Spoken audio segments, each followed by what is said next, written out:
Graça e paz, queridos. Amém? Como é que está o seu dia? Está abençoado? Hein? Tá bom? Louvado seja Deus. Amém, queridos? Então vamos lá.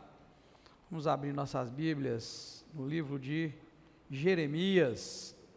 Hoje nós vamos estudar o capítulo 17 e o capítulo 18 de Jeremias. O pecado gravado no coração de Judá. Na verdade, o subtítulo do meu capítulo aqui, ele não tem, ele é uma sequência do capítulo 16, que está falando sobre o dia do desastre, o dia em que Deus ia lançar sobre Judá as consequências do seu pecado. Mas nós vimos aqui, nesses 4 primeiros versículos, irmãos, o pecado de Judá gravado.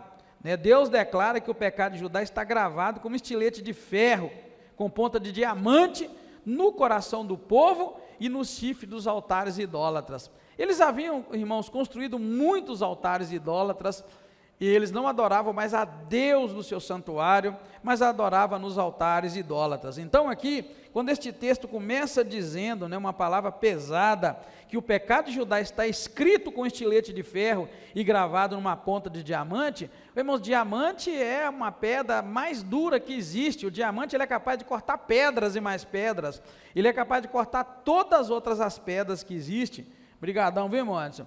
Então, essa metáfora do pecado gravado, no coração do povo, mostra, na verdade, a profundidade da corrupção de Judá. Judá estava tão profundamente no pecado, que Deus chega a dizer aqui que o pecado de Judá está escrito com estilete de ferro, gravado com ponta de diamante. O pecado de Judá está gravado com ponta de diamante, na tábua do seu coração, diz o versículo 1. Ou seja, Deus está mostrando aqui o quê?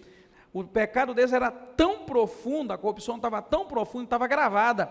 Deus, em outras maneiras, está dizendo assim, que praticamente era impossível tirar o pecado daquele povo, tamanha gravidade do pecado deles.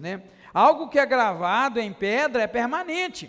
A gente encontra gravações em pedras no Egito e por lá da Mesopotâmia, gravações, irmãos, que eles vão fazer a datação daquilo, muitos anos atrás, muitos mil anos atrás, porque a pedra, ela tem essa tendência de você gravou nela, aquilo ali fica. E quando se fala gravação com diamante, ainda é algo mais profundo ainda, quer dizer que o pecado estava arraigado, irmãos, o pecado de Judá estava arraigado.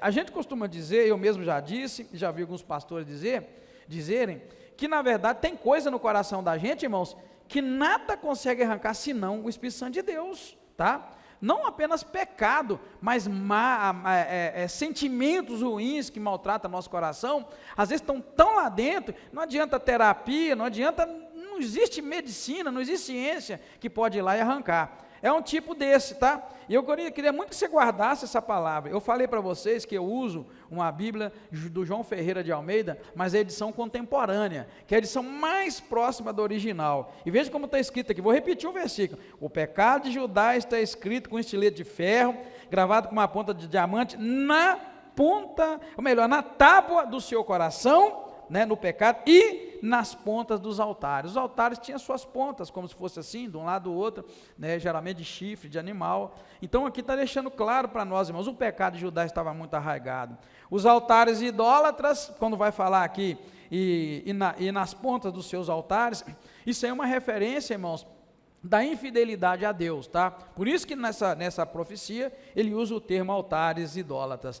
Isso o quê? Mostrando o quanto o povo já tinha perdido a herança divina, a herança de Deus. Deus fez uma aliança tremenda com Abraão, com Isaac, com Jacó, e aqui Judá, nesse momento, perdeu totalmente a herança, porque uma das coisas que o povo de Israel jamais poderia perder é a herança divina. Tá, irmãos? É a herança que Deus deu para eles. E essa herança é o quê? É a fé em Deus.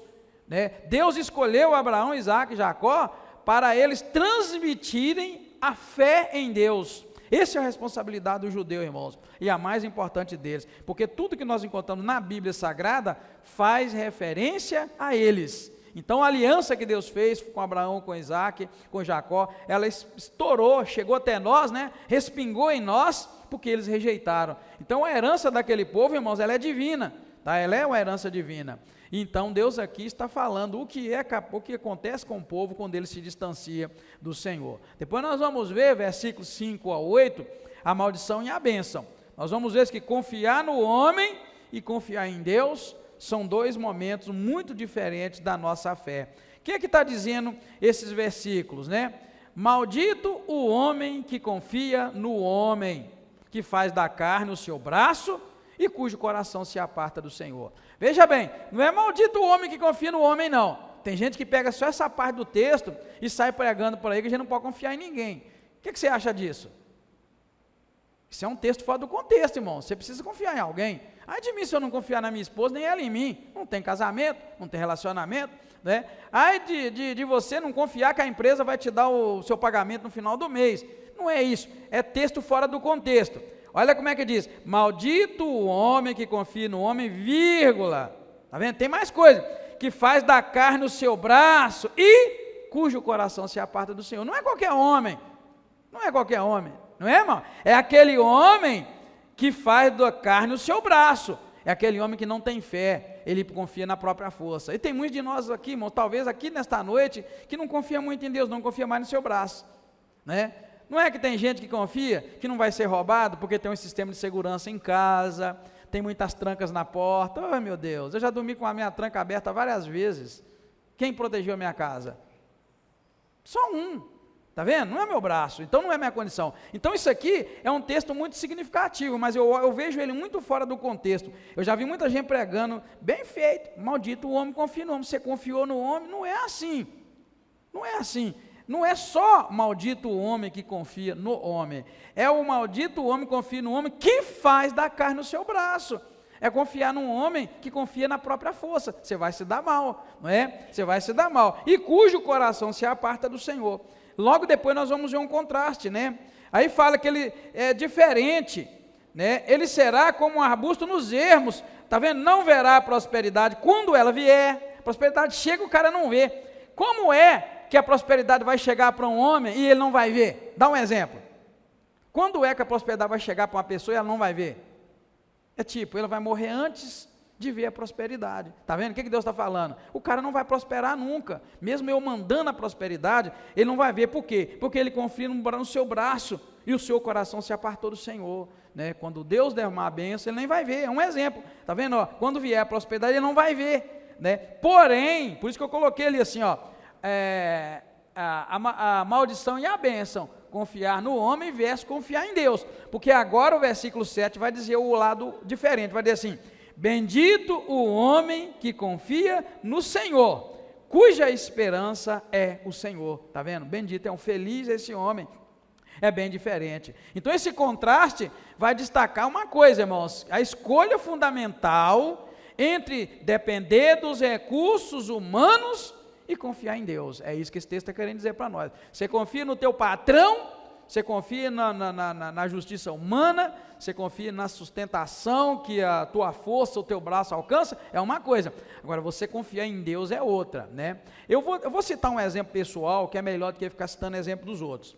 Vocês já sabem já, que a minha esposa já testemunhou, também já testemunhei, que a Raquel teve um probleminha bebezinha, que a perninha dela esquerda era menor, né, que ela foi operada e não adiantou nada, e que Deus curou a Raquel num dia de sexta-feira. O pastor Aldo foi lá e orar por ela, a perninha cresceu e nunca mais ela andou assim. A perninha dela voltou, ficou normal. Já tem o quê? Mais de 30 anos, não sou ruim de idade aí, mas mais de 30 anos foi curada bebê. Bem, mas eu tenho certeza absoluta que aquela cura só veio por causa de uma escolha que nós fizemos, olha, entre a maldição e bênção, entre confiar no homem e confiar em Deus. Por quê? Porque a Ana Silva sofreu um acidente um dia antes da Raquel nascer. A Raquel ia nascer, tipo assim, semana que vem. Então a Ana Silva estava indo para o hospital e ela tinha que atravessar uma rua, tipo uma avenida, mas era uma rua, Ferry Street que chamava, uma rua muito movimentada. Então o sinal estava piscando amarelo para a Ana Silva, que ia atravessar, está aqui, né, irmãos? Tipo como se fosse essa rua, a Ana Silva ia atravessar. Então, estava piscando vermelho para a Ana Silva e amarelo para o cara que estava na avenida, na rua principal. Quando a Ana Silva parou, né, o cara estava em cima da esquina, você sabe que você tem que estacionar tantos metros da esquina, para evitar isso. O cara estava debaixo. A Ana Silva olhou para um lado, olhou para o outro, não via ninguém, estava vermelho para ela e amarelo para o cara. Vamos lá, vermelho para a Ana Silva e amarelo para o cara, qual que tinha preferência? O amarelo, porque vermelho é um sinal de pare, praticamente. Estava piscando vermelho para ela, amarelo para o outro tinha preferência. A Ana Silva olhou para um lado e para o outro, não via ninguém, ela foi. Só quando ela foi, o cara arrancou em cima dela, bateu. Afundou lá uma parte do carro, e lá é diferente de Brasil, tá? Lá é muito diferente. Quando o cara parou, o cara começou a argumentar muito, o policial sabia que a Ana Silva não podia ter atravessado, porém, a Ana Silva argumentou, eu não vi porque ele estava ali debaixo, né, e tal, e o polícia, quando olhou que a Ana Silva estava grávida, um país sério é diferente, a Ana Silva estava um barrigão, que a Ana Silva estava grávida, o policial virou para o lado do outro, porque lá é muito simples, uma grávida tem todo o privilégio e todo direito, e o cara estava todo, país igual ao nosso, é quem tem mais dinheiro.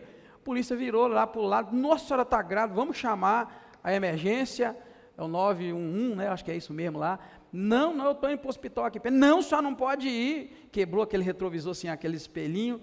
Conclusão, a Ana Silva falou que estava indo para o hospital, estava ali na esquina, o policial deixou ela ir, e ela foi. E logo depois chega na nossa casa o relatório do acidente, o cara todo errado e ela certa porque estava debaixo lá, o cara não podia, se tivesse antes ela estava errada. Tudo bem, na mesma hora eu sabia de uma coisa, que se eu abrisse um processo contra aquele cara, a gente ia ganhar muitos mil dólares, muitos mil, para não dizer talvez milhões, porque era uma vida, 2 vidas aliás, que foram prejudicadas. O laudo dizia corretíssimo que o cara estava errado. Na hora que eu pensei, falei, poxa, eu vou ficar rico agora, porque lá tudo funciona, irmão, lá é um país maravilhoso, você processa de graça. Na hora que eu ia processar, Deus falou comigo assim, você prefere eu confiar em mim ou confiar na justiça dos homens? Poxa vida, rapaz, que troca, hein? Dinheiro é dinheiro, né, irmão? Dinheiro honesto ainda, porque era um direito. Na hora eu pensei, eu prefiro confiar em Deus. Não vou confiar, não vou processar, mas eu falei com Deus, mais ou menos igual aqui, tá, irmãos? É claro que no capítulo 18 aqui, o Jeremias, do capítulo 18, versículo 18 para baixo, ele manda a Deus até matar os inimigos dele. Eu não fiz isso, mas eu fiz aquela oração de servo de Deus. Eu falei, Deus, eu vou confiar, então, eu prefiro a justiça do Senhor. Eu não vou querer a justiça dos homens, mas faça a justiça, Senhor. Esse cara bateu na minha esposa com o carro e tal. Rapidamente eles tiveram que tirar a Raquel no outro dia, por causa daquele acidente. Eu falei, poxa vida. Aí a minha Raquel nasce com um problema na perninha. Vimos logo com os 7 meses, mais ou menos, ela começou a mancar. Falei, poxa vida, lembrei do acidente lá atrás. Falei, meu Deus do céu, pode ser aquela pancada que ela levou, foi uma pancada muito forte. E eu pensei, mas eu preferi a justiça de Deus. E mantive firme a justiça de Deus. Irmãos, quando a Raquel surgiu com a doença, que ela foi para o hospital, foi para a médica, operou, e Deus curou ela na perninha. Quando Deus curou, ele falou, se você tivesse levado aquele cara na justiça, os homens teriam feito justiça, sua filha teria problema hoje, porque eu não ia curar. Vocês entenderam ou não? Entenderam, irmãos? Deus falou claro no meu coração. Eu falei, poxa vida. E eu fiquei equilibrado entre levar na justiça e ganhar muito dinheiro, mas eu senti Deus falando, você quer confiar na justiça dos homens? Leva. Você quer a minha justiça? Eu faço. E no dia que Deus curou a Raquel, Deus falou comigo, se você tivesse preferido a justiça dos homens, agora não teria cura, porque aquela indenização seria a tua justiça, o teu dinheiro. Quantas vezes, irmão, nós preferimos, às vezes, num momento, aquilo que é melhor para nós, e Deus tem algo muito maior. Nunca vou esquecer, poderia ter ficado rico, teria voltado milionário para o Brasil, porque o dólar sempre foi 3, 4, 5 a mais. Entendeu, irmãos? Então é só um exemplo pessoal, que eu nunca vou esquecer disso. Não foi só uma cura, foi uma cura e nós tivemos que esperar uns 6 meses ou mais. Eu sou ruim de data, mas mais ou menos 6 meses ou mais para que a Raquel fosse curada. E Deus tratou comigo esse tempo todo, porque eu podia ter levado, eu tinha um laudo, a perícia, só levar na justiça, o cara estava errado, o seguro dele teria que pagar, ou ele teria que pagar, e a gente teria o dinheiro. Mas no dia que Deus curou, Deus falou, se você tivesse lá atrás escolhido a justiça dos homens, agora não teria cura, porque você teria recebido o que você queria. Então, irmãos, muitas vezes nós vamos ser desafiados a confiar em Deus, e os homens vão sempre dizer para a gente, leva na justiça, faz isso, você tem direito. Pastor, o senhor está dizendo que eu preciso abrir mão dos meus direitos? Não, faz o que você quiser. Eu fiz o que eu queria. Lá atrás, eu vi uma bolada na minha mão. Estou falando bolada mesmo, irmão. Para você ter uma ideia, eu conheci um cara lá, ele caiu numa construção, caiu do terceiro andar de uma casa, que era colada em outra casa. Ele estava trabalhando naquele bequinho, ele caiu e saiu batendo assim para um lado, mas caiu retinho. O cara bateu a cabeça, desmaiou, socorreram, ele ficou internado muito tempo, e aí voltou para casa. O cara ficou bom, mas o cara não era crente, era malandro. Aliás, dizem que ele era crente sim, sabe? Depois ele desviou. O que ele fez, irmão? Ele fingiu de louco toda vez que ele ia fazer perícia. Naquela época o cara ganhou mais de $1 milhão. Dólares. Lá é assim, tudo tem seguro, todo mundo tem seguro. Você tem seguro para tudo, então você não tira dinheiro do seu bolso, a pessoa ganha. Já vi casos de brasileiro que se joga na frente de carro para acidentar e depois ganhar seguro, vem embora. O cara vai lá, trabalha alguns meses, se joga na frente do carro, ganha muitos $1.000 e vem embora com a perna quebrada. Já vi, irmãos, isso acontecer. É assim. Então seria uma escolha entre o dinheiro, e era um dinheiro honesto, porque era direito. É direito você processar. A não ser que você se joga na frente de um carro, você caiu e machucou, entra com recurso, você tem o direito e você vai receber.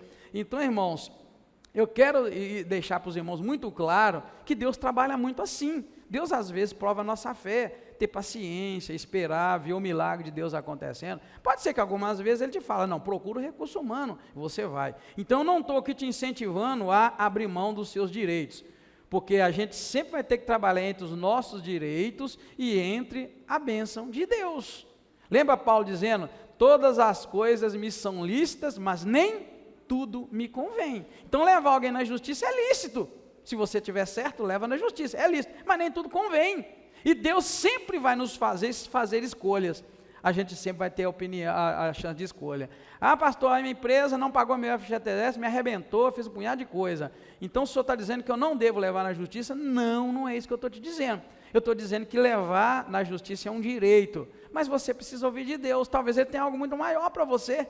Talvez Ele tenha algo maior, infinitamente maior. Se você tiver discernimento, é questão de discernimento. Eu discerni, porém eu não entendia. Quando Deus falou comigo assim, você prefere, foi assim que Deus falou comigo, você prefere a justiça dos homens ou a minha justiça? Na hora, eu pensei, poxa vida, que escolha que um crente faria? A justiça de Deus ou dos homens, né? É de Deus, mas a de Deus implicava em não ter uma bolada de dinheiro, que eu sabia que a gente tinha dinheiro, entendeu, irmãos? Tem que ter muito Deus e ter perspectiva. Eu ralei, sofrendo, chorando de noite. Dentro desse tempo, eu já testemunhei para os irmãos que eu dobrava meu joelho e comecei a confessar meu pecado. É assim que a gente faz, né, irmão? Quando a vida está ruim, a primeira coisa que você fala é, o que eu pequei? Aí, de repente, Deus te fala que tem algum pecado. Mas é sempre assim, está errado não, está certo. Eu fui para o joelho, Deus, meu pecado me mostra. Deus não mostrou nada, falei, nasceu, vamos confessar, nasceu, confessava. E Deus só falava uma coisa assim, me adora, me glorifica. Falando no meu coração. Irmãos, eu cheguei a dobrar meu joelho para orar na minha cama, porque estava cheio de gelo e o chão gelado, então eu orava na cama. Eu cheguei a orar na cama e clamando com Deus, e Deus falando, eu só quero que você me louva, me adora. Eu era dirigente de louvor na época, isso para mim significava tudo, tá? Eu não pregava, eu vim pregar aqui, eu não pregava, eu era dirigente de louvor. E Deus falou, só quero que você me louve e me adora. Eu louvava e adorava a Deus, irmãos, com lágrimas. Eu cheguei a dizer para Deus assim, Deus, eu vou te louvar e vou te adorar, porque o Senhor está pedindo. Porque, na verdade, eu não vejo, olhando ao meu redor, eu não vejo muito motivo. Olha como está a minha filha. Gente, eu já falei para vocês, quero uma bebezinha de meses. Já imagina a menina de bebezinho que tem que usar um gesso aqui com a perninha aberta, porque operou aqui, gesso, e ela sabe ir no banheiro fazer xixi, gente. Então, você imagina o seu filho fazendo xixi, e o xixi entrando aqui, o gesso pegando. No dia que nós levamos ela no médico, eu levava, no dia que eu levei no médico, o médico começou a chorar. As costas da Raquel estavam no sangue vivo, e eu dobrava o meu joelho, e Deus falando, eu quero só que você me adora. E eu falei, Deus, vou adorar o Senhor, vou te louvar, porque o Senhor está pedindo. Porque quando eu olho e vejo a minha filha com sangue vivo, gritando de dor, dia e noite, não podia dar remédio, que era bebezinha, eu falei, Deus, eu vou fazer isso porque o Senhor está pedindo. Mas na verdade, eu não tenho muito motivo, olha como está a minha filha. Foram 6, 7 meses assim. E eu sabendo, irmão, sabendo que Deus está falando comigo, me louva, me adora. Por isso que eu entendo que sacrifício de louvor, irmãos, é quando tudo ao teu redor te manda reclamar, murmurar, e você vai e canta para Deus. Você fala, eu te louvo, Deus, eu te adoro. Isso é que é sacrifício de louvor. Isso é que agrada a Deus. É isso que você quer sacrificar. Então eu tive essas experiências, a gente conta pouco sobre elas, mas na verdade, irmão, foi muito dentro dessa questão aí, da maldição e da bênção, e de confiar no homem e confiar em Deus. Eu decidi confiar em Deus, mas depois eu pergunto a Narcil, que ela é melhor do que eu, mas eu imagino uns 6 a 8 meses de luta e sofrimento, para depois Deus me dar um milagre. Quanto custou o seu milagre, pastor? Não custou 1 centavo, mas custou essas experiências, de você manter firme, não ir para a justiça dos homens, não processar ninguém, fazer o teu... E gente, era um punhado de processo, a gente poderia processar até o médico, vou explicar por que poderia. Porque desde que nasceu, a gente levava ela regularmente no pediatra, e o pediatra não viu que estava fora do lugar aqui nela. Era o cara do carro que bateu, era o pediatra, era dinheiro pro resto da vida, para nunca mais trabalhar, entendeu, irmãos? Mas aí eu te falo, eu te vou perguntar sério, no meu lugar, quem é pai aqui no meu lugar, o que você preferiria? Ter muitos milhões na conta do banco e tua filha deficiente, porque você escolheu o dinheiro? Me diga aí, pai, os pais que tem aí. Aí, Ageu, o que você faria? Muitos milhões na tua mão, Ageu, você não precisa trabalhar nunca mais, falando muitos milhões de dólares. Está vendo?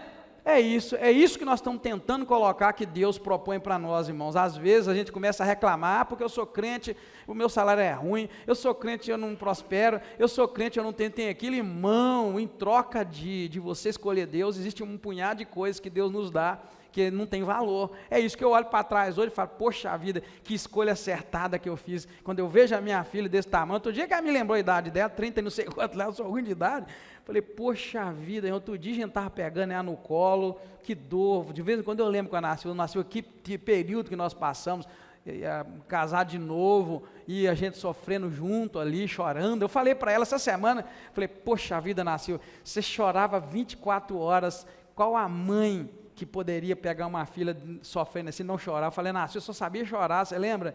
Nossa, eu chorava demais, Edgar. A Narcilva hoje, irmãos, não gosta de ouvir choro de criança, trauma que ela carrega de ver a nenenzinha dela naquele negócio todo lá, para depois vir um milagre, depois veio a bênção, e agora a gente conta a vantagem. É fácil eu falar que Deus curou, mas o preço daquilo para nós, de manter firme em Deus, fiel, servir a Deus igual um doido, irmãos.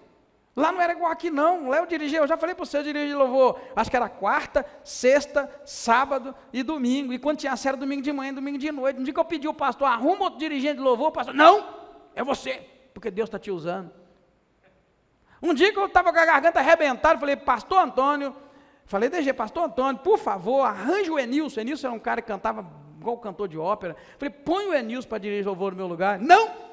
Eu falei, pastor, não estou aguentando nem falar direito, só estou ouvindo. Não, você não precisa cantar não, você só precisa estar lá, porque Deus está te usando. E eu vinha para a igreja, eu combinava com eles, gente, não tem voz, então eu vou dar um sinal, vocês entram, eu saí do microfone, e eles cantando, e Deus operava. Então assim, não era só uma coisa, tipo assim, vou tirar, pastor, 6 meses de licença do ministério, para eu cuidar da minha filha. Não, e o culto lá era um cultinho bacana, já falei para vocês, começava às 18h30, terminava às 11 da noite. Lá era bamborreado, irmão, o pastor não brincava não.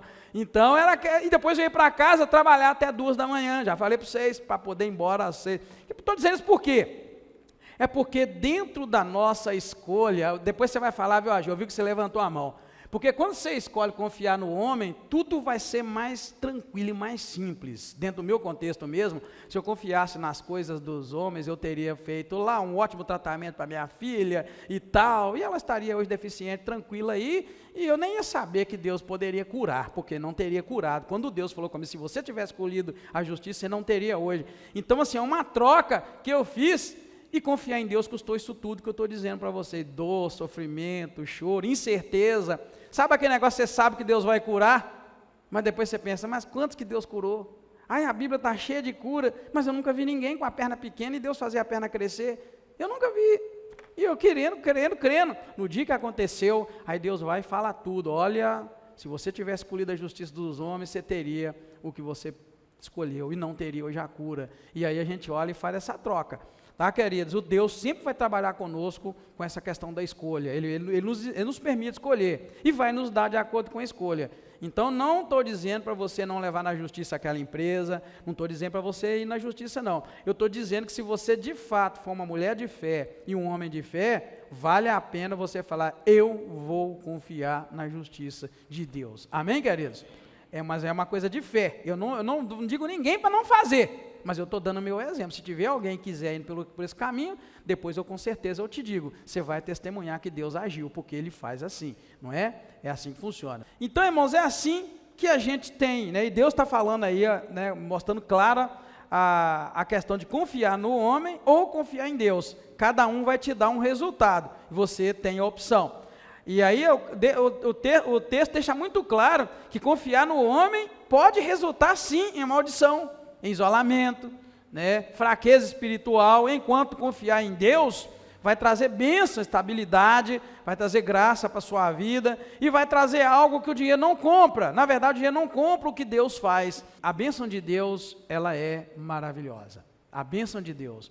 Mas você precisa, é questão de escolha. Não adianta você medir a sua experiência pela do outro, porque você vai ter o seu deserto que você vai ter que enfrentar.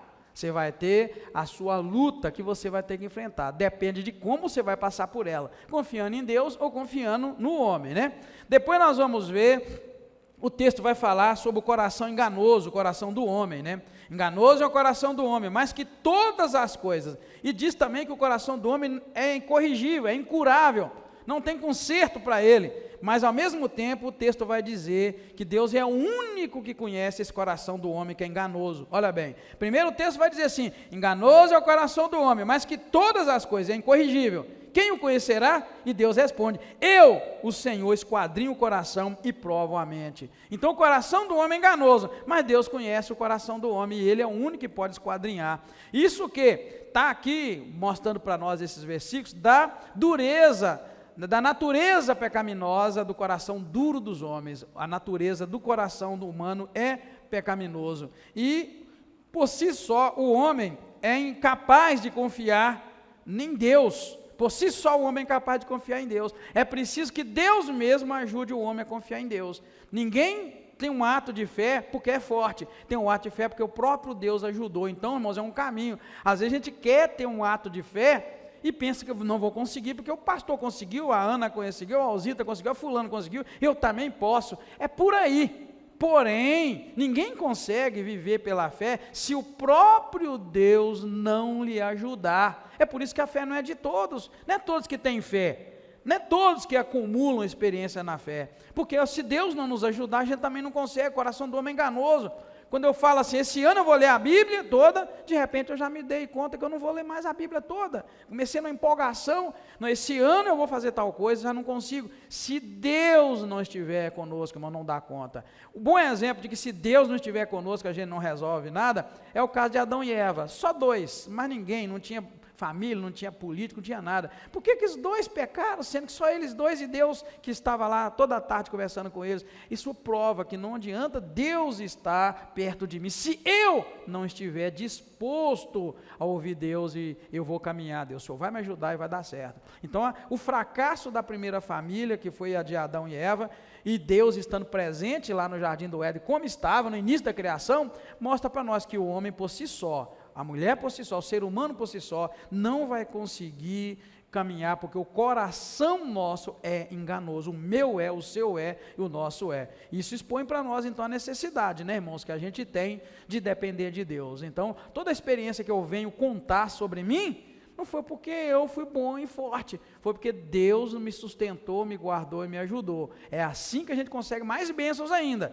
No momento da dificuldade, recorre a Deus, espera nele e pede ajuda a Deus. Deus, se eu estiver comigo, eu dou conta. Se não tiver, eu não dou. Um exemplo de que Deus faz e a pessoa avacalha o que Deus faz. Vamos falar de Salomão. Salomão foi o rei mais sábio que existiu, herdou do pai dele, né, o trono, muito abençoado, foi de Deus, ele foi escolhido para ser o rei que ia substituir Davi. Porém, Deus deu um punhado de ordem para Salomão. Quando ele pediu sabedoria, Deus agradou tanto que deu para ele sabedoria, e deu para ele muito mais, deu riqueza e tal. E Deus deu várias regras para ele, entre elas, que o rei não pode ter muitos cavalos, um punhado de muitas mulheres, nada disso, um punhado de coisa. Irmão, o que Salomão me arrumou na vida? E quando eu estudo a vida de Salomão, eu costumo dizer assim, que sabedoria que Deus deu para ele, afinal de contas? Porque ele não foi sábio nem um pouco, irmãos. A Bíblia chega a dizer, no fim da vida, Salomão prostituiu com os deuses das mulheres que ele tinha. Ele tinha muitas mulheres e muitas concubinas. Ele adorou os deuses de cada uma delas. Então, que sabedoria que Deus deu para ele? Está vendo, irmão? O que eu quero dizer para você? Não importa o quão presente Deus esteja na sua vida, ou o quão presente Deus esteja com você, e nem o quanto Deus te dá sabedoria, riquezas, se você, por um segundo, pensar que você dá conta sozinho, vai cair como ele caiu. O fim da vida de Salomão só Deus sabe. Apesar que ele escreveu os lindos salmos, provérbios, escreveu maravilhosamente, o cara ensinou sabedoria para todo mundo, e eu vou ser sincero, olha o que eu estou falando de coração, eu não quero ter a sabedoria que Salomão teve, do jeito que ele teve, porque eu não quero cair igual ele caiu. Sim, e às vezes a gente põe o cara como um Deus, ele é o tipo do homem que eu não quero ser, porque ele caiu feio, eu não quero cair, eu quero prevalecer do jeito que eu estou até lá, né? Não quero ter toda a sabedoria que ele tem, nem pretendo, e nem quero ter todos os ouros que ele tem, nem pretendo, e nem muito menos as 1000 mulheres que ele tinha. Então eu quero ser o quê? Você está entendendo? Você lembra que eu estou falando para você de opção, escolher entre uma coisa ou outra? Eu não quero escolher o que ele escolheu, e nem quero ter o que ele tem, porque se for para eu ter a sabedoria que ele tem, e ninguém vai ter, mas eu terminar igual ele, porque eu me pergunto que sabedoria ele tinha. Ele tinha muita sabedoria, mas ele era fraco, irmãos, ele não conseguia lidar com mulheres. Ele viu mulher e começou a arranjar mulher, e caiu por causa delas. Então, ele era um cara fraco. Então, está entendendo, irmão? São escolhas que a gente faz. E eu preciso que os irmãos entendam que faltou nele o quê? Deus para ajudá-lo nessa área. E ele não teve ajuda de Deus e caiu e pagou muito caro. O cara fez exatamente aquilo que Deus falou para não fazer. Ele fez exatamente o que Deus falou para ele não fazer. E ele pagou caro por isso. E Deus diz, tá, irmãos? A Bíblia diz que ele pecou por causa dessas mulheres que levaram ele a adorar os deuses delas. Então foi um fim trágico. Apesar que a gente tenta abordar um fim bonito para ele, não tem nada de bonito isso não. Tá, irmãos? É um cara, ele é tudo que Deus disse que ele era, sábio ao extremo, mas eu questiono, que sabedoria é essa que ele tinha? Eu entendo que Deus deu sabedoria a ele para administrar um povo, mas ele não teve sabedoria para administrar a própria vida. Entendeu, irmãos? A gente precisa entender disso. É como se Deus tivesse dado unção para ele ser um estadista. Deus deu para ele unção para ser um político. Ele foi um tremendo administrador, mas ele não tinha sabedoria para lidar com a própria vida, e deu no que deu. Tá bom, queridos? Então a gente precisa muito da graça de Deus, tá, irmãos? Senão a gente cai, né? A gente cai. Eu acho que eu pulei o 12. Pulei o 12, né? Eu pulei o 12. Pulei, né? O trono glorioso de Deus e a infidelidade de Judá. Jeremias aqui vai exaltar o trono glorioso de Deus e vai declarar que aqueles que abandonam o Senhor serão envergonhados, tá, irmãos? Aqui tem uma realidade importante para nós, né? Deus aqui é apresentado como o único que é digno de adoração e de confiança, e mostra que aqueles que rejeitam ao Senhor perdem a identidade espiritual e eles enfrentam a vergonha e a destruição. A gente precisa sempre pensar nisso, irmãos, a gente precisa caminhar com Deus, porque se abandonar, a gente é envergonhado, né? Veja bem o que diz o 12, o trono de glória exaltado desde o princípio, é o lugar do nosso santuário. Ó Senhor, esperança de Israel, olha bem, todos os que te deixam serão envergonhados, e os que se apartam de ti serão escritos no pó, porque abandonaram o Senhor, a fonte das águas. Está vendo? Perde a identidade, perde tudo aquele que abandona o Senhor, porque o Senhor é o Rei da glória. É o que nós acabamos de falar, irmãos, o pobre do Salomão, né? Abandonou Deus, foi envergonhado, terminou a sua carreira envergonhado. Não precisava dele ter, irmãos, aquele final trágico. Entre todos os homens da Bíblia, eu sou um admirador de José. Tanto que quando eu vou dar a bênção apostólica, eu emendei a bênção, né, que o pai de José deu para ele.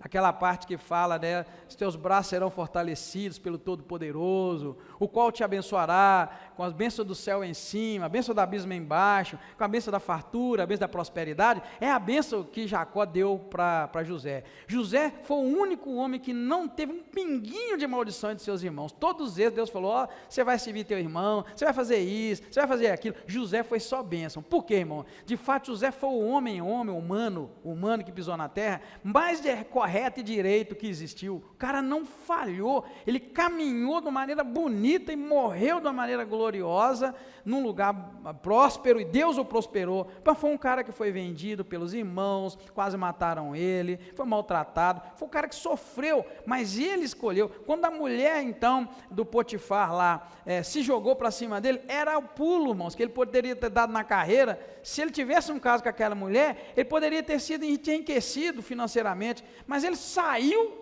correndo daquela mulher e por aquilo ele foi preso. O cara escolheu ser chamado de sei lá o quê e perdeu a oportunidade, foi parar na cadeia, mas Deus o exaltou de tal maneira e teve um fim lindo. Então assim, eu sempre vejo que aquele que escolhe Deus nunca vai ser envergonhado, mas o que escolhe abandonar Deus passa por vergonhas, né? Então a gente precisa tomar muito cuidado. Depois nós vamos ver uma oração que Jeremias faz, uma oração por livramento. Por quê?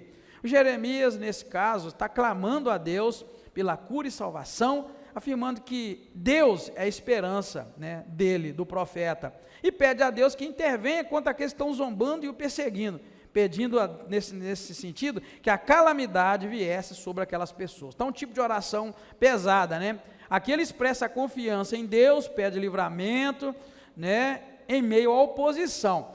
Por que Jeremias está fazendo essa oração pesada, pedindo a Deus para livrar e para Deus até punir? Vou explicar por quê. É porque, na verdade, irmãos, existia em Israel, em Judá naquela época, muitos profetas que estavam profetizando falsidade. Então ele estava sendo perseguido porque ele era a boca de Deus falando a verdade. Os outros falavam que ia ter paz, ia ter prosperidade, ia ter fartura, que Deus estava com eles, que eles poderiam continuar adorando outros deuses, vivendo um pecado, que estava tudo bom. Jeremias veio combatendo isso. Então Jeremias foi um profeta perseguido, nesse sentido, que ele falava as coisas da parte de Deus, e quando um povo está em pecado, Deus não vai falar, irmãos, que você vai prosperar, que está tudo bem, continua, Deus vai sempre dar uma palavra dura. Por isso que essa geração não está ouvindo bem a voz de Deus, porque toda profecia é só boa, e a profecia de Deus ela é boa num sentido, e ela é sempre boa, mas ela não vai ser boa de imediato, porque ela pode ser uma repreensão para a sua vida, porque Deus não vai falar só concordando com você, Ele pode te chamar a atenção. Então Jeremias era um cara muito perseguido, viu, nesse sentido. Depois o capítulo vai terminar com Deus que ordena que Jeremias vá até os portões de Jerusalém, exortar o povo quanto ao sábado, tá? Do 19 ao 27, Deus está falando para o povo parar de trabalhar no sábado, descansar, porque o sábado é do Senhor, né? E a guarda do sábado, irmãos, dentro da lei, ela é nada mais do que um teste de obediência, tá? À aliança. Deus colocou aquilo para eles, para que eles pudessem cumprir. E Deus, ao mesmo tempo, vai falar também das bênçãos, né? E também da ameaça de destruição para aqueles que desvalorizassem a ordem de Deus de ficar livre no sábado, de não trabalhar. O sábado simboliza o relacionamento entre Deus e o povo na velha aliança. O sábado seria hoje um dia de descanso na semana. Tem gente que acha, a adventista prega isso com muita seriedade, que é aquele dia, né, depois de amanhã. Porém a Bíblia não fala que é o dia depois de amanhã, tanto que esse calendário não é o calendário judaico. A Bíblia vai dizer para nós assim, 6 dias você vai trabalhar, no 7º você vai descansar. Ou seja, 6 dias você trabalha. Na verdade, quem trabalha no começo, dependendo da empresa que trabalha 5. Trabalha de segunda a sexta, folga sábado e domingo. O que Deus está dizendo é que o homem não pode trabalhar todos os dias, ele precisa de um dia de descanso. Esse dia a gente precisa fazê-lo, irmãos. A gente precisa desse dia. Vamos dizer, o homem morre se trabalhar no sábado? Não. Jesus, andando com seus discípulos, eles pegavam espiga para comer, e os fariseus pegavam e detonavam. Seus discípulos estão pegando espiga, e Jesus chamou eles de hipócrita. Falou, curou no sábado para mostrar para nós que não é bem parar de trabalhar. O que Deus queria, na verdade, irmãos, é que o ser humano não morresse de trabalhar, só isso, mais nada. É igual aquelas regras que Deus pôs no Velho Testamento, não podia comer a gordura do sacrifício, porque a gordura tinha que ser queimada. Irmão, se os caras comessem gordura, eles iam morrer.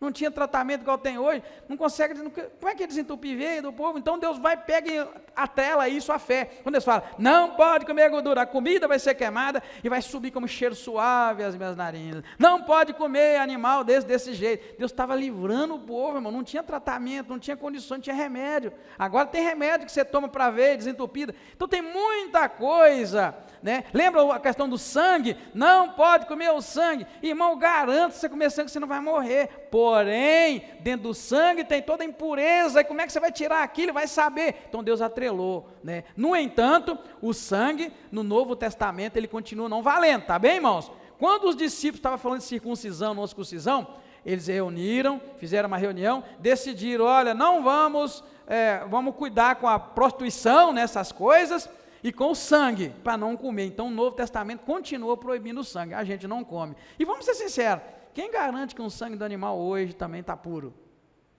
Não tem como garantir, querido. Você não vai fazer análise daquilo, quem vai fazer análise de sangue, né? De vez em quando você come carne contaminada. Então nota bem que muita coisa na lei, Deus atrelou a fé para as pessoas não morrerem. E até hoje, se o cara trabalhar de segunda a segunda, ele vai aguentar pouco tempo. Vai aguentar pouco tempo, isso é trabalho escravo. Então Deus continua dizendo, então eu continuo dizendo, tira o domingo para descansar, tá, descansa, faz qualquer coisa, não faz nada, tá, descansa. A mulher que trabalha limpando casa, combina com o marido, ó, não vamos deixar esse tempo um lado. Às vezes sentar com o teu filho é melhor do que lavar as panelas, lavar a roupa. Tem muitos filhos que se desembestaram para o mundo, porque não teve um pai nem uma mãe que trabalhou igual doido para dar coisa boa para ele, mas na verdade, no fundo que ele precisava, talvez era de um colo e de um puxão de orelha.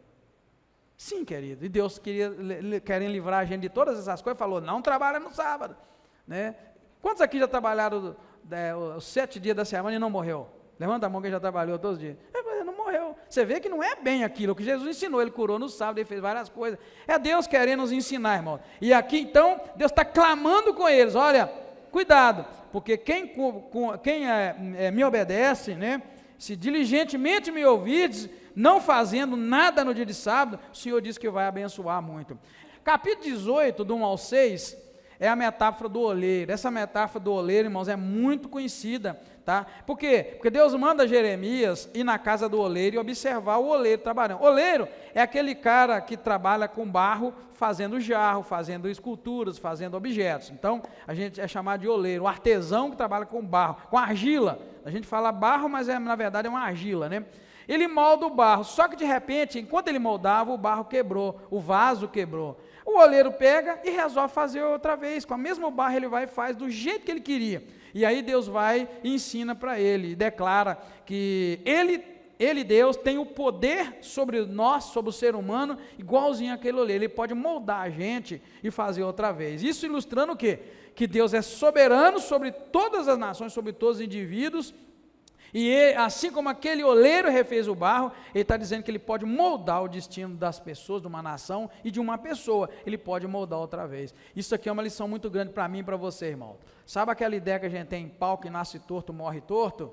Isso aqui não funciona com Deus não. Deus, ele pode moldar o homem mau, o homem torto, a mulher má e a mulher torta. Ele pode fazer uma mulher do jeito que ele quer, porque aqui diz que o oleiro fez o outro vaso do jeito que ele queria. Então, irmãos, isso aí é a soberania de Deus, é o poder de Deus. Para a gente não ficar por aí, eu sou assim, né? Não tem jeito para mim. Não tem jeito para você mesmo não, mas para Deus tem. É isso que Deus está dizendo. Então, não cabe a nós aqui, irmão, desistir e pensar, não tem jeito para mim não, porque Deus, ele é capaz de mudar. A mulher que não presta, o homem que não presta, ou melhor, a mulher que nunca prestou e o homem que nunca prestou, Deus, ele é soberano, ele pega aquilo como o bauleiro e faz uma mulher de valor e um homem de valor. Amém, igreja? É isso que está dizendo para nós, enfatizando o quê? Que se o povo for obediente e não for rebelde, Deus então vai honrar ao invés de destruir. É isso que Deus está querendo dizer e está nos falando. Então eu confio muito nessa palavra, viu, irmãos? Na palavra de Deus, né? Depois vai falar da condicionalidade do juízo. O versículo 7 e 10 é a chave mesmo, tá, irmãos, para nós que estamos aqui estudando a Bíblia, tá? Versículo 7 ao 10. Por quê? Nós estamos falando o tempo todo que esse negócio de que Deus falou, Ele vai cumprir, Deus prometeu para mim, Ele vai dar, isso não é assim não, tudo isso é condicional, tá? Afirmando que a gente precisa entender que as bênçãos são condicionais. Diz assim, olha, o versículo 7, no momento em que eu falar contra uma nação, ou contra um reino, que eu vou arrancar, derrubar e destruir, ó, tá vendo? Deus falar que vai arrancar e vai destruir, mas se tal nação contra a qual eu falar se converter da sua maldade, também eu me arrependerei do mal que eu ia fazer. O que está dizendo, irmão? Mesmo Deus falando, vou acabar com sua vida, porque você não está fazendo o que eu quero. Se você se arrepender, ou melhor, se você se converter e falar, não, eu não vou continuar nessa vida, o que Deus vai fazer? Deus também vai arrepender do mal que eu ia fazer. Arrepender, está falando que Deus arrepende, não estou eu que estou inventando, a palavra é arrepender. Para quem pensa que Deus não arrepende, Deus arrepende sim. Ele fala, eu vou te destruir. Se você converter, Ele não vou te destruir mais, Ele volta atrás. Do mesmo modo também, o versículo vai dizer, que se o cara falar, se Deus falar que vai fazer o bem, olha, verso 9, se em qualquer tempo eu falar de uma nação, de um reino, para plantar, para edificar, que eu vou abençoar, se essa nação fizer o mal diante dos meus olhos, não dando ouvido à minha voz, então me arrependerei do bem que eu disse que ia fazer. Isso, irmãos, mostra para nós o quê? Que o juízo de Deus e a bênção estão condicionadas à obediência ou à desobediência. Deus vai fazer o bem se obedecer e o mal se desobedecer. Então isso aí, eu guardo isso aí, isso é princípio, tá, irmãos? Isso é princípio. Por que é princípio? É o modo de Deus agir. Enquanto você está atento, fazendo a vontade de Deus, derrama a bênção sobre a sua vida. Se você mudar o teu propósito, Deus não cumpre o que Ele falou também não. É isso que Deus está dizendo. Se eu falar que vou abençoar, mas o povo pecar, eu me arrependo e amaldiçoo. Ou seja, a gente nunca pode falar, Deus falou, Ele vai cumprir. Ele só vai cumprir se a gente permanecer naquilo que Ele falou. Deus não muda, isso é caráter de Deus. Então tem gente aí apoiado na bênção do papai e da mamãe e não vai ter lá nunca. Isso é condicional, tá bem, queridos? Eli é outro. Deus havia prometido à família de Eli, né, que não ia faltar sacerdote na família dele. Mas quando Eli falhou em educar seus filhos, eles pecaram muito horrivelmente, Deus falou, cortou aqui na hora e matou Eli, os filhos dele, e nunca mais teve sacerdote da família de Eli. Ou seja, irmão, Deus a gente precisa conhecer Deus pela Bíblia e não pelo nosso imaginário. A gente imagina um Deus tão bom, né, que se Ele prometeu, Ele vai fazer, não existe isso. Ele promete, na verdade, o que eu diria, uma palavra muito pesada, a bênção e a maldição está na minha mão, não é na mão de Deus não, é na minha mão. O que Deuteronômio 28 diz, fala, se você ouvir atentamente a voz do Senhor teu Deus e obedecer, e ouvir a tua voz dele fazer tudo, essas bênçãos virão sobre ti. Porém, se você não ouvir atentamente a voz de Deus, não obedecer, essas maldições virão sobre ti. Então assim, é tudo nós, irmãos, escolhermos, só. Você escolhe Deus, vai ter lucro. Você não escolhe, vai ter maldição. Agora, esse negócio que Deus prometeu e Ele vai fazer, isso aí, Ele vai mantendo firme, enquanto a gente mantém firme. É que Deus age, irmão, de uma forma padronizada. Desde o início, Ele age de maneira padronizada. Ele tem o padrão. Você fez isso, leva isso. Você fez aquilo, leva aquilo. E Ele não muda. Então, Ele vai dançando com a gente, de acordo com o nosso ritmo. Né? Você faz, toma, fez o mal, toma também. Então assim, Deus dança a música que a gente toca, essa é a verdade. Olha bem com Adão, colocou Adão, pôs lá no jardim, pôs a mulher para ele não ficar sozinho, mandou para ele comer todas as aves, menos de uma, e falou, no dia que você comer dela, você morre. E não fez mais nada, largou solto, para ele comer da árvore da vida. Se ele come da árvore da vida, hoje a gente ia viver eternamente. Não, ele lançou, pegou exatamente o que Deus não mandou. E Deus fez o quê? Bateu nele? Não, Deus só fez com ele o que ele havia dito. Se você comer, você vai morrer. Ele comeu, ele não morreu fisicamente, mas morreu espiritualmente. Tanto que ele não quis ficar mais perto de Deus. É o homem que fugiu de Deus. Deus voltou para conversar com Adão normalmente, mas ele fugiu de Deus. Então, com a morte é o distanciamento de Deus, aí aconteceu. Hoje nós vivemos afastados de Deus. Quem volta para Deus está fazendo o caminho inverso que Adão fez no Jardim do Éden. Por isso que tem gente que diz, se eu fosse Adão, eu não teria feito. Ou então faz hoje. Eu estou fazendo o caminho inverso. A minha luta desde os meus 18 anos é fazer o caminho inverso. Adão pecou e fugiu de Deus. Eu estou tentando, com a ajuda de Deus e todas as minhas forças, fazer o caminho inverso, estou tentando ir para o lado de Deus. Como eu vou para o lado de Deus? Obedecendo Ele. Porque o que tirou Adão de perto de Deus, não Deus perto de Adão, mas Adão de perto de Deus, foi a desobediência. Mais nada. Foi o fato dele ter feito o que Deus falou para não fazer. Não importa se a serpente induziu Eva, que induziu Adão. Importa que Adão caiu por livre e espontânea vontade. Ele escolheu fazer o caminho que Deus disse para ele não fazer. Então eu tento, essa é uma coisa pessoal minha, eu tento fazer o caminho inverso. O caminho que Adão não fez. E eu me espelho em alguns homens. Eu espelho em José. José para mim foi o cara que fez o caminho inverso de Adão também. Adão caiu, José correu da queda, o tempo todo ele correu da queda, e Deus o exaltou, e é claro, por excelência, Jesus, que é muito difícil a gente, né, irmãos, tentar ser igual a ele, mas eu tento também, mas eu me espelho muito no homem carne, José, que fez o caminho oposto que Adão fez, por livre e espontâneo. A mesma escolha que Adão fez, José também teve a opção, e ele não teve ninguém no pé dele falando, escolha Deus para você viver, nada disso. Ele espontaneamente ele escolheu obedecer a Deus e Deus o honrou. Então eu tento fazer esse caminho inverso que Adão. E todo crente precisa fazer o caminho inverso de Adão. O pecado vai sempre nos afastar de Deus, vai trazer desgraça para nós. E a obediência a Deus vai trazer um punhado de bênção, incontáveis bênçãos, né? Vamos seguir então, queridos? Aí nós vamos agora para o versículo 11 e 12. É o apelo ao arrependimento do povo, né? Apesar do aviso claro de Deus e do chamado para o arrependimento, irmãos, Judá demonstra aqui uma atitude de abstinação e de rebeldia muito forte. E a resposta vai refletir o quanto o coração deles estava endurecido. Então, nesse momento aqui, Deus pede a Jeremias para advertir Judá sobre o desastre que ele planeja contra eles, tá? Deus está planejando o desastre, e antes de mandar o desastre, Deus avisa, irmão, Deus mandou o aviso para eles, e aqui está mostrando para nós, né, que o povo vai continuar escolhendo o quê? Eles vão continuar escolhendo desobedecer a Deus, mesmo sabendo o desastre que Deus estava preparando para chegar até eles, né? Depois nós vamos ver aí o absurdo da rebeldia. Deus compara a traição de Israel com o comportamento da natureza, como a água, que sempre flui de sua fonte, né? E ele acusa o povo de abandonar os caminhos de Deus. É uma acusação tremenda que Deus dá.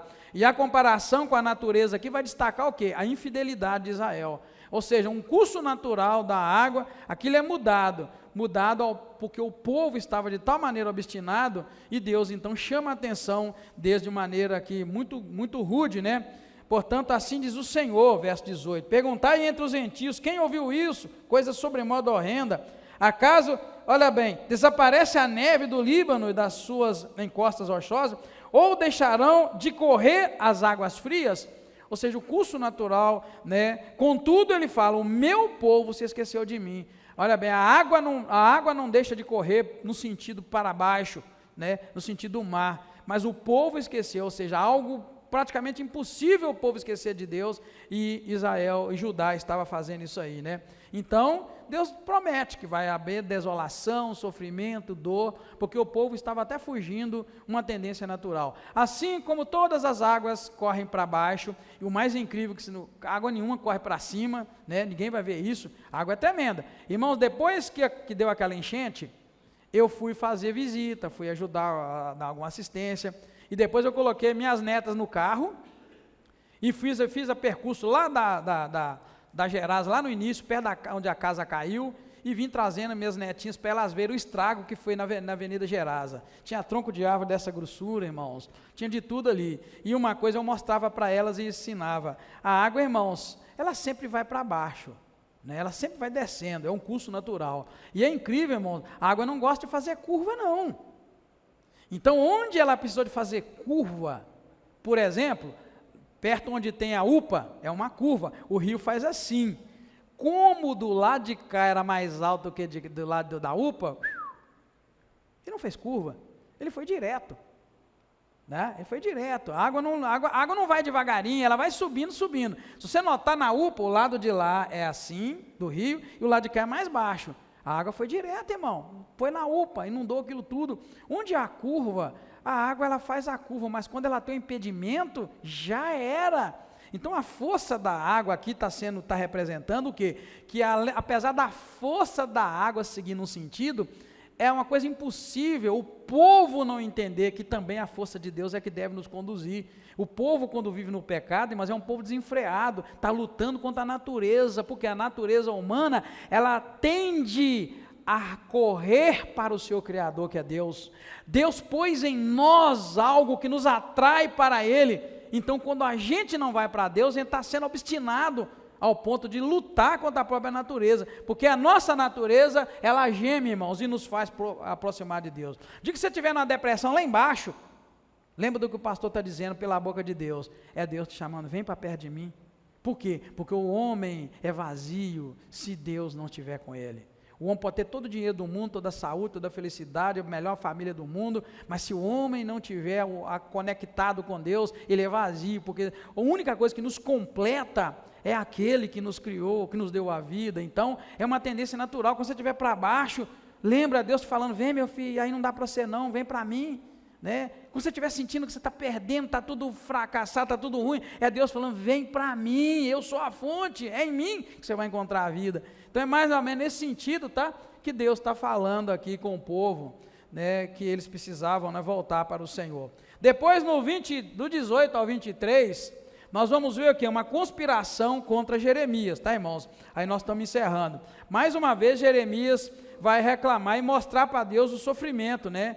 E o quanto ele sofre por ser um profeta no meio de um povo rebelde. Esse finalzinho aí, ele chega a declarar, pedir Deus para matar o povo, apagar o povo, fazer as mulheres sofrerem, perder seus filhos, para eles terem fome. Aqui a gente vê o sofrimento dele, o custo de ser um profeta no meio de um povo rebelde. E a oração dele é honesta, mostrando frustração e ao mesmo tempo pedindo a Deus justiça. Ele chega a pedir que Deus mate as pessoas que estavam levantando contra eles. Se Deus matou, não cabe a nós, né? Mas isso aqui ressalta o que? O endurecimento do povo, que não só estava rejeitando a Deus, mas estava também rejeitando o profeta, que era o mensageiro de Deus. Algo muito pesado, tá, irmãos? De se ouvir. Mas os profetas verdadeiros sempre serão rejeitados, né? Os pastores verdadeiros sempre serão rejeitados. Por quê? Porque eles vão trazer uma palavra que nem sempre vai ser uma palavra boa, nem sempre vai ser uma palavra agradável. Os verdadeiros homens e mulheres que falam da parte de Deus, pode trazer uma palavra boa, mas também pode trazer palavra ruim. Então esse modelo que a gente tem só palavra boa, a gente precisa duvidar, né? Porque Deus não cuida da gente só, né, dando leitinho não, né? Ele também dá uma comida mais sólida, né? Ele acaba nos mostrando coisas, sabe, nos momentos que eu achei que eu estava melhor na minha vida, sempre, quando eu acho que eu estou bom demais, tipo assim, poxa vida, estou bem, Deus vai e me mostra alguma coisa em mim que está ruim, aí dá um balde de água fria, e esse balde de água fria que me importa, entendeu? É isso que me importa. Eu penso, poxa vida, tem coisa na minha vida para consertar, né? Quando você pensa que está tudo bem, Deus vem e te mostra, tem algo aí que precisa melhorar. Essa é a verdadeira palavra de Deus, tá, irmãos? Então, assim, é muito bom a gente ter esse entendimento. Para a gente concluir, esses 2 capítulos, né, de Jeremias, eles vão contrastar a maldição dos que confiam em si mesmo com a bênção dos que confiam no Senhor, mostrando o quê? Que o coração humano é enganoso, né, e sempre nós vamos nos enganar quando confiar no homem, né? Depois tem o exemplo do oleiro, do barro, ilustrando a soberania de Deus e o poder dele de moldar e corrigir o povo. Ele pode fazer tudo de novo e fazer bem, né? Chamando o povo para o arrependimento. E mostra também que, apesar das advertências, Judá vai continuar rejeitando o chamado de Deus, provocando Deus a ira, né, com sua desobediência. E por fim, poderíamos só colocar essa partezinha de baixo aqui, né, para a gente. Esses 2 capítulos, irmãos, na verdade, eles vão ensinar sobre o que? A soberania de Deus, a importância de confiar em Deus e a necessidade de ter um coração obediente, submisso. A chave é essa, né? A importância de confiar em Deus, porque Deus é soberano, né? E também da necessidade de nós termos um coração submisso, coração obediente a Deus. Amém? Então, até aqui, capítulo 17 e 18. Vamos agradecer a Deus.